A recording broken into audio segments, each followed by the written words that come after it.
Sir, ನಿಮ್ಮ ಬೇಡಿಕೆ ಏನಿದೆ ಸರ್? ಯಾರಿಗೆ ನೀವು ಮನವಿ ಕೊಡ್ತಾ ಇದ್ದೀರಾ? ಏತಕ್ಕಾಗಿ ಹೋರಾಟ ಮಾಡ್ತಾ ಇದ್ದೀರಾ? ನಿಮ್ಮ ಬೇಡಿಕೆ ನಮ್ಮಂತ ಮಹಾನಗರ ಪಾಲಿಕೆ ಗುತ್ತಿಗೆದಾರರು ಸುಮಾರು 130ರಿಂದ 150 ಜನ ಇದ್ದಾರಲ್ಲ, ಅವರ ಕುಟುಂಬ ಬೀದಿ ಬರಬಾರ್ದು ಅನ್ನೋ ಕಾರಣಕ್ಕೆ ಹೋರಾಟ ಮಾಡ್ತಾ ಇದ್ದೀವಿ ಸರ್.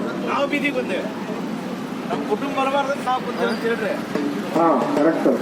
ಈಗಾಗಲೇ ನಾವು ರೋಡಿಗೆ ಬಂದು ಯಾಕೆ ಕೊಡ್ತೀವಿ ಅಂದ್ರೆ ನಮ್ಮ ಕುಟುಂಬ ಬೀದಿ ಬರಬಾರ್ದು ಅಂತೇಳಿ. ಯಾಕಂದ್ರೆ ಮಹಾನಗರ ಪಾಲಿಕೆ ನಾವು ಮಾಡಿದಂತ ಕಾಮಗಾರಿಗಳ ಬಿಲ್ ಅನ್ನು ಪಾವತಿ ಮಾಡದೆ ಸುಮಾರು 180 ಕೋಟಿ ರೂಪಾಯಿ ಬಿಲ್ ಇನ್ನು ಪೆಂಡಿಂಗ್ ಇಟ್ಕೊಂಡಿದೆ. ಇನ್ನು ಸುಮಾರು 120 ಕೋಟಿ ರೂಪಾಯಿ ಸೈನ್ ಆಗಬೇಕಾಗಿದೆ ಪಾಲಿಕೆ ಆಯುಕ್ತರದು. ಆಮೇಲೆ ಇನ್ನೂ 130 ಕೋಟಿ ರೂಪಾಯಿ ಎಲ್ಲಿಂದ ಬರಬೇಕು, ಟೆಂಡರ್ ಎಲ್ಲ ಆಗೈತಿ, ವರ್ಗಾವಣೆ ಕೊಟ್ಟರೆ 430 ಕೋಟಿ ರೂಪಾಯಿ ಕೊಡ್ಬೇಕು. ಅದ್ರಾಗ ವಿಶೇಷವಾಗಿ 40 ಕೋಟಿ ರೂಪಾಯಿ ಬಿಲ್ ನಮ್ಮ ಮಹಾನಗರ ಪಾಲಿಕೆ ಆಯುಕ್ತರಾದಂತ ರುದ್ರೇಶ್ ಗಾಳಿ ಸರ್ ಅವರು ಸೈನ್ ಮಾಡಲಾರ್ದ ಸಾರಾ ತಗಡ ತಿರಸ್ಕಾರ ಮಾಡಿ ಚೆಲ್ಲಾಕತ್ತಾರ. ನಮ್ಮ ಕಡೆಗೆ ರೂಲ್ಸ್ ಹಾಕಿ 28 ಇವನ್ನ ಹಾಕಿ ಸೈನ್ ಮಾಡಿ ಎಲ್ಲ ಕೆಲಸ ಮಾಡಿಸ್ಕೊಂಡು ನಮ್ದಿಂದ ಏನೇನೇ ಎಲ್ಲ ಇವ್ರದೆಲ್ಲ ಉಪಯೋಗ ತಗೊಂಡು ನಮ್ಮನ್ನ ರೋಡ್ಗೆ ಬೀದಿಗೆ ತಳ್ಳಿದ್ದಾರೆ.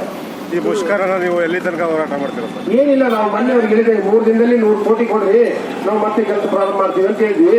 ನಮಗೆ ಎಲ್ಲಿವರೆಗೂ ದುಡ್ಡು ಬರಂಗಿಲ್ಲ ಅಲ್ಲಿವರೆಗೆ ನಾವು ಈ ಮುಷ್ಕರ ಮಾಡೇ ಮಾಡ್ತೀವಿ. ಬೇಕೇ ಬೇಕು, ರೊಕ್ಕ ಬೇಕು. ಈಗ ಸಂಬಂಧಪಟ್ಟ ಅಧಿಕಾರಿಗಳು ನಿಮ್ಮ ಹತ್ರ ಏನು ಭರವಸೆ ನೀಡಿದ್ದಾರೆ? ಸಂಬಂಧಪಟ್ಟ ಅಧಿಕಾರಿಗಳಂದ್ರೆ ಸರ್, ವಿಶೇಷವಾಗಿ ನಮ್ಮ PP ವಿಶ್ವನಾಥ್ ಅವರ ಲೆಕ್ಕಾಧಿಕಾರಿಗಳು ಬಂದಿದ್ರು. ಅವರು ಬಂದು ಏನಂದ್ರು, ಇಲ್ರಿ ನೀವು ಮುಷ್ಕರ ಮಾಡ್ಬೇಡ್ರಿ, ನಾವು ನಿಮ್ಗ ಒಂದು 6 ತಿಂಗಳು ಬಿಟ್ಟು 8 ತಿಂಗಳು ಬಿಟ್ಟು ಕೊಡ್ತೀವಿ, ದುಡ್ಡು ಬರಬೇಕು, ದುಡ್ಡು ಬರೋ ಮನೆ ತೋರಿಸ್ತೀವಿ, ಮತ್ತೆ ಅವ್ರ ಕಡೆ ವಸೂಲು ಮಾಡಿ ಕೊಡ್ತೀವಿ ಅಂದ್ರೆ ನಾವು ನೋಡಿ ಸರ್ ಅವೆಲ್ಲ ಆಗಲ್ಲ, ದುಡ್ಡು ಕೊಟ್ಟು ಮಾತಾಡಿದ್ರೆ ಅಷ್ಟು ಮಾತಾಡಿಲ್ಲ, ನಾವು ಯಾವುದಕ್ಕೂ ಆಸ್ಪದ ನೀಡಂಗಿಲ್ಲ, ದಯವಿಟ್ಟು ತಪ್ಪು ತಿಳಿಬೇಡಿ, ನಿಮ್ಮ ಮನೆಯನ್ನು ತಿರಸ್ಕರಿಸಲಾಗಿದ್ವಿ. ಆಮೇಲೆ ನಮ್ಮ ಮಾನ್ಯ ಸಾಮಾನ್ಯ ಸಭೆ ಎಲ್ಲಾ ಪ್ರತಿನಿಧಿಗಳು ಏನ್ ಪಾಲ್ಗೊಂಡಿದ್ರು, ಜನಪ್ರತಿನಿಧಿಗಳು ಅವರೆಲ್ಲ ಏನ್ರಿ ಅವ್ರು ಗೊತ್ತಿರೋ ಇಷ್ಟು ತೊಂದರೆ ಹೋಗೋರ ಬಗ್ಗೆ ಏನೋ ಒಂದು ಸಾಂಪ್ರದಾಯ ಹೇಳಿ ಅವ್ರು ಏನ್ ಮಾಡೋದು ಮಾಡಿ ಬರಂಗಿಲ್ಲ ಅಂತಂದ್ರೆ ಅವ್ರ ಹಿಂಬಾಲ ನಮ್ಮ ರುದ್ರೇಶ್ ಗಾಳಿ ಸರ್ ಮಾನ್ಯ ಆಯುಕ್ತರು ಬಂದ್ರು. ಅವರು ಕೂಡ ಹಿಂಗಂದ್ರೆ ಕಾಗೆ ಆಡ್ತಿದ್ವಿ, ಡ್ರೋನ್ ಆಡ್ತಿದ್ವಿ, ಅಥವಾ ನಮಗೆ ಏರ್ಪೋರ್ಟ್ ಕೊಡ್ತೈತಿ, ನಮಗೆ ರೈಲ್ವೆ ಕೊಡ್ತೈತಿ, ನಮಗೆ KSRTC ಕೊಡ್ತೈತಿ ಅಂತ ಹೇಳಿದ್ರೆ ನಮಗೆಲ್ಲ ಬೇಡ ಸರ್.